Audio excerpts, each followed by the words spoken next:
a little bit about some new tax laws that are in place for this year, and why should you care about it? Because there are reasons you should.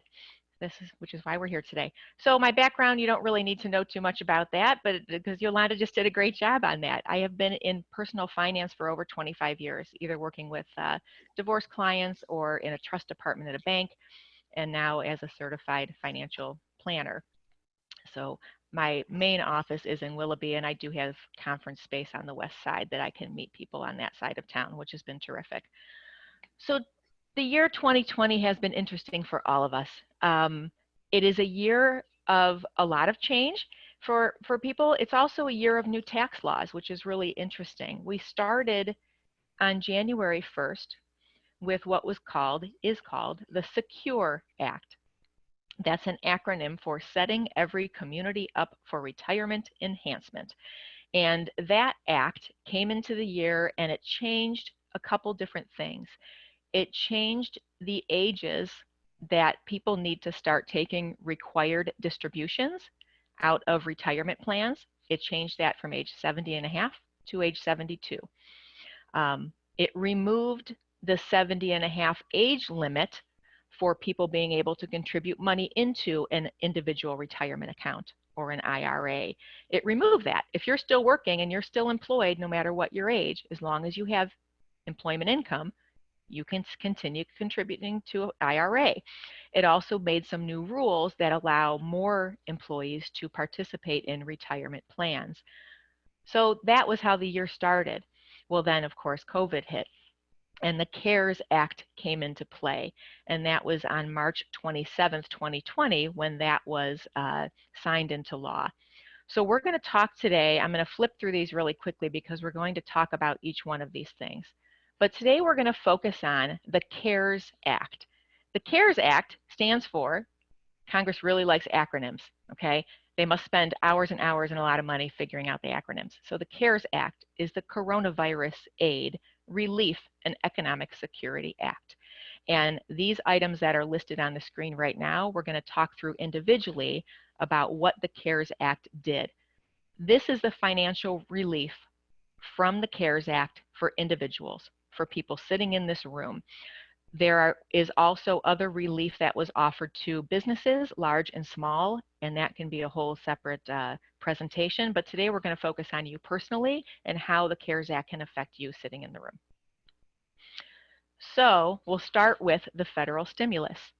As you all may know, if you fell into the certain category of income, you received a check from the federal government. This is a federal stimulus to try to stimulate the economy.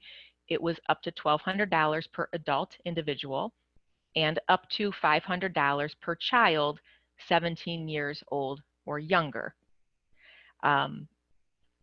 Additionally, the IRS also did some research and looked for, they basically found out your income through your tax returns. And if you fell at a certain income, you received this full amount. If you fell over that income, you received either a lesser amount or nothing. Social Security also provided information for those people that only received Social Security. So they were able to, the government was able to pay this money to people that weren't filing tax returns and were just collecting Social Security. So I think of my 91-year-old mother who hasn't filed tax returns in a little while because she doesn't need to. She was still able to receive the stimulus. So is there more to come? It's possible that a second stimulus check will come into play. The Senate reconvenes today, and they're going to continue a conversation on their next economic rescue package. So where some more acronyms come into play that our Congress has talked about. So what is outstanding currently and what is being talked about? The Republicans brought out what's called the HEALS Act, HEALS, Health Economic Assistance, Liability Protection in Schools Act. So the Republicans are trying to get this act passed. They're looking at more businesses being able to be supported federally by another stimulus, and as well as some people receiving another federal stimulus of $1,200 or less. Most people won't fall into that category as they did earlier, because in that act, the income is much less for the people who will receive another $1,200. The Democrats came out with what's called the HEROES Act, which stands for the Health and Economic Recovery Omnibus Emergency Solutions Act. So I giggle at these, and I hope you do too, of the acronyms. But anyway, there's two different acts out there now. They're in conversations. I'm sure something will be forthcoming, but we don't know yet what it's going to look like. Unemployment is a big benefit, was a big benefit through the COVID times. So people who were unemployed anytime after January, basically, their unemployment package extended from the typical 26 weeks of receiving unemployment through 39 weeks. So what happens is you file with the state, if you live in the state of Ohio.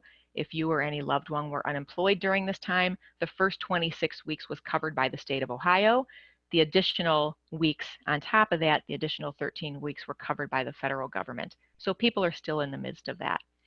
There was the additional $600 per week payment that was paid only through July 31st. One of these acts that I just talked about are talking about extending that. I don't know if that $600 a week is going to be extended or not. We don't know. For anybody who did collect unemployment or have a loved one that collected unemployment, please know that those benefits are taxable. That is important to understand. They may not have had taxes withheld from their unemployment, but they're going to have to pay taxes at the end of the year. If you had a loved one that was unemployed sometime during this year and they have not yet filed for unemployment, they can still do so, and they will eventually receive their back payments. 401k loans. Companies within their 401k plan have written into their policies whether employees can take loans against their 401k accounts. It used to be, before COVID, that you could take up to 50% of the amount in your own 401k plan as a loan, up to a maximum of $50,000. Well, during this time, if you qualify, and we'll talk about that a little bit later, if you qualify for COVID-related issues, that you can now borrow up to $100,000 or 100% of your account balance, whichever is lesser. You have 6 years to pay that back to yourself. And in that scenario, as long as you pay that money back, it is not a taxable event. However, when somebody does take a loan out of their 401k plan, if it's necessary, there is an interest rate that they have to pay back. Right now, it falls between 5% and 6.5%, depending on the plan. That interest rate is being paid back to yourself, to the participant that takes the loan. They're paying it right back into their own account. But the interest is there. It has to be paid. A word of caution, anybody who takes a loan from their 401k plan, if you then separate from service from your employer, if you're terminated or if you quit, most companies make you pay that loan back in full, whatever is outstanding. If it doesn't get paid back in full, it is then treated like a distribution, and it triggers all the tax liabilities that go along with that. So you need to understand that. Again, the provision for this 401k loan enhancement only applies to those people who are affected by the pandemic. And I'm going to talk about that again in a minute. One more thing there too, retirement plans typically have written into their policy how many loans can be outstanding at one specific time. So some companies say you can only have one loan. You have to pay that one off before you get another. In that case, if somebody has a 401k loan right now, and maybe they've been downsized at their job, or their hours have been cut back, or their pay has decreased because of COVID, they may have to take another loan that's larger than that first one, pay the first one off, and continue on paying just one loan. So the COVID increase in 401k loans through the CARES Act does not change what's already written into your company 401k policy. Another benefit that the CARES Act has offered is early withdrawals from retirement accounts. And of course, we hope nobody has to do this, but if it's necessary, It used to be such that if you took money out of your retirement account before you were age 59 and a half, there was a 10% withdrawal penalty on top of already taxes that have to be paid on top of that. There is a waiver of that 10% early withdrawal penalty, again, if you qualify for pulling money out for COVID-related expenses. They also, your 401k plan, if you're pulling money out of your 401k plan, they're typically mandatory. They had to withhold 20% federal withholding and send that to the federal government. That is not the case anymore. That withholding does not have to come out. That doesn't mean that taxes aren't due on the money that comes out, but you can pay the taxes over 3 years. The CARES Act has also made it so that you can actually pay back the money to your retirement plan over 3 years and not have to pay taxes on it. So they've given some really good fluctuation and some options for people that need money now to be able to take it out and basically borrow it from their retirement account and pay it back. So when we talk about you must qualify, what does that mean? So in COVID language, you or your spouse or a dependent, and when I say you, I mean the person who's taking the distribution from their account. Either that person has been diagnosed with COVID-19 or they've experienced some kind of financial consequence of being quarantined, not being able to go to work, of being laid off, being furloughed, having your hours reduced, whatever that may be. Maybe it's you can't go to work full-time because your child care closed, all those kind of things, but you need to be able to qualify before you can take advantage of these benefits. Student loan payment relief. I know this is a big one for a couple clients of mine. For anybody that you know, or if you have federal student loans still outstanding, the payments on those loans have been waived. It was through September 31st, but they now recently extended it to December 31st. The interest is also zero during that time. There's no interest being accrued during that time. So I have a client that is in the Public Service Loan Forgiveness Program. And I called her right away when I heard about this payment relief and said, don't stop paying your loans. Let's figure out if you can qualify for waiving your payments and what does it do to your public service loan forgiveness. So very quickly, for what that is people that work for a public entity, if they have federal student loans, if they work for a public entity for a certain period of time and they make payments on time for 10 years to their student loans, whatever's left after 10 years, if they have qualified all the way through, gets wiped away.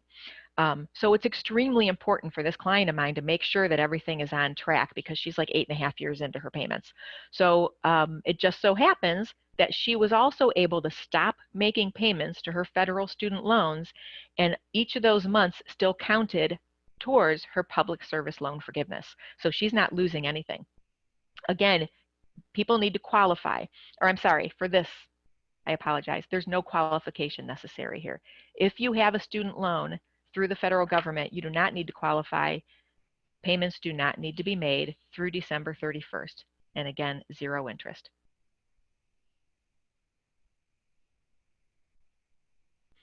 Health account provisions, and these are a couple interesting things. So for telehealth services, which most of us have never even heard of because it's kind of a new term, for high deductible healthcare plans, people that have an HSA or a health savings account, typically they provide pre-deductible coverage for different preventative type of medicine or preventative visits to your doctors. They now will provide pre-deductible coverage for any telehealth and any other remote care service. So if you're not comfortable going to the doctor's office because of COVID, or if your doctor is not seeing people in person because of the doctor's situation, you can do telehealth and most of the health savings accounts will cover that expense. This provision is going to last right now through December 31st. We haven't heard that it's being extended past that. The other health account provisions, over-the-counter medications, now qualify as a medical expense for health savings accounts, your flexible spending accounts, those types of things. So it used to be that those medicines that were covered were only prescription medication. But now, over-the-counter medication like aspirin, pain relief, feminine products, allergy products, all of that stuff, you can claim through your health savings account or your flexible spending account, which means that you're paying for it pre-tax. And that's a big deal. There can be some really good tax savings by doing that. So I mentioned female products, and since we're all female on the phone here, for the first time this COVID started, that menstrual care products are considered qualified medical expenses, being able to be reimbursed. So they finally realized that this is a medical thing that's happening to us every month, right? And we're able to pay for it tax efficiently. So just an example of things that qualify for over-the-counter medical expenses. I mentioned aspirin and things like that, but fertility products, wigs, if you have a medical need for a wig, or orthotics, braces, birth control, things like that are now all covered in the sense that you can pay for them tax efficiently. Things that are not covered are vitamins, maternity clothes, teeth whitening things, things like that. But that's a real big. Required minimum distributions. So most of us on this call, this may not affect you, but it may affect somebody you love. So it's good to pay attention to this one. Yes. Janice? Yes.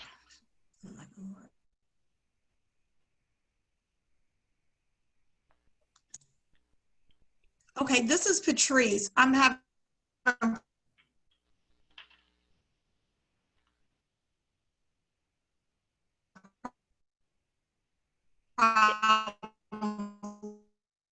with my bandwidth. I apologize. But you said we can take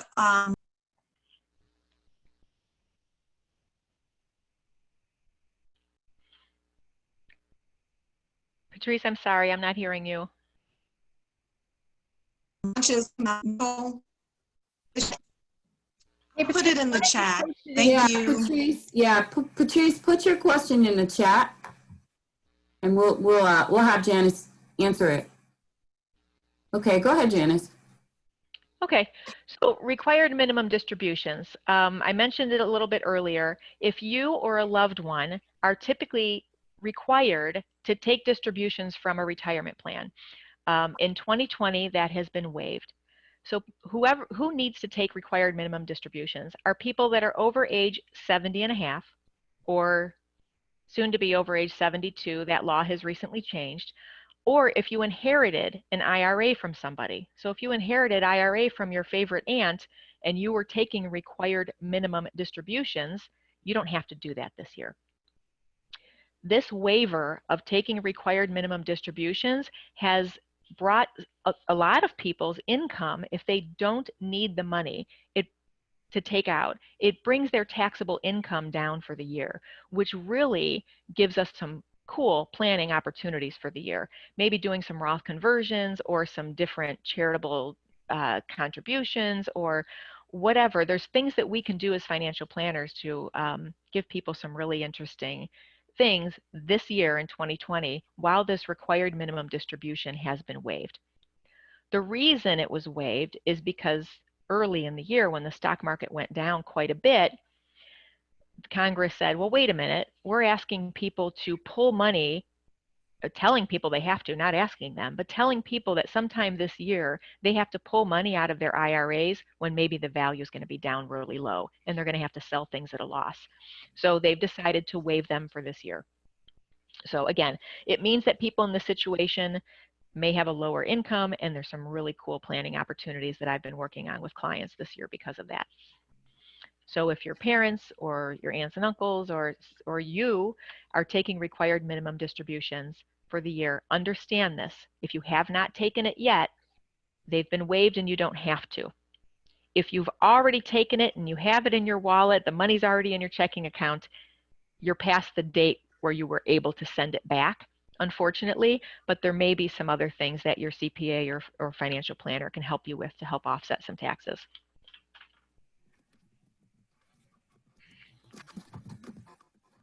The next benefit is charitable contributions, and this one's pretty exciting for me. first of all, there is an above the line $300 per taxpayer charitable deduction. So what that means is if you are a taxpayer that is not, I'm losing my train of thought today. If you're not deducting your charitable, if you're not itemizing your deductions and you're just taking the standard deduction, it used to be if you wrote a check to your church or your synagogue or the United Way or some other charitable organization that you weren't really getting a tax benefit from that. For this year, they're allowing a $300 per taxpayer charitable deduction. So you can write a check. It has to be a cash donation, not an in-kind donation. So you can't like give them the chair from your house and write that off. It needs to be a cash donation. So you can do that and you can write off a $300 deduction. It's not a huge deduction, but it's a help for somebody. There's also, they've changed the law for this year only. It used to be that you can only contribute and deduct up to 60% of your adjusted gross income. That has changed for 2020, where you can contribute and deduct up to 100% of your adjusted gross income. There are not that many people that can do that. Most of us need some of our income to live, but there are some people that can do that. I have a client specifically. She's in her 70s. She earned well, she saved well, she has a really good pension, she was a federal employee, and she also had money that she inherited from mom that's creating more income for her. She has more income than she knows what to do with. So this year, she is going to be contributing 100% of her adjusted gross income. So she pays 0 federal taxes this year. So we're working with her on getting that done. These are charities that she already wanted to support and that she loves. This is a way for her to continue to do that and maybe bunch her contributions that she normally would give from 2020 and 2021, do it all in one year and get a really good tax benefit. So again, another way for us planners and CPAs to work with our clients to see. So that's a pretty exciting thing for me.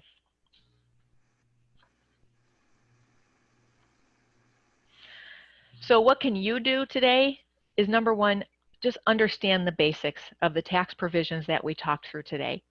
You don't need to be the expert. You just need to understand the basics and what may benefit you or a loved one.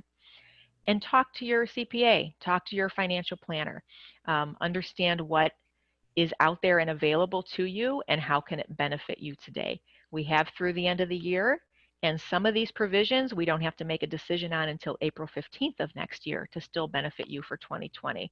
So talk with an expert. Pay attention to any new tax bills that may come out. You certainly don't want to read through the whole bills unless you can't sleep at night, but maybe your financial planner that you're already working with or your CPA, maybe they send you little blurbs here and there about these things. Pay attention to those. And if it's something that rings a bell for you or your loved one and may benefit you, talk to them and put a plan in place for how can I have these types of new tax laws and benefits benefit me and my family. Okay, does anybody have any questions?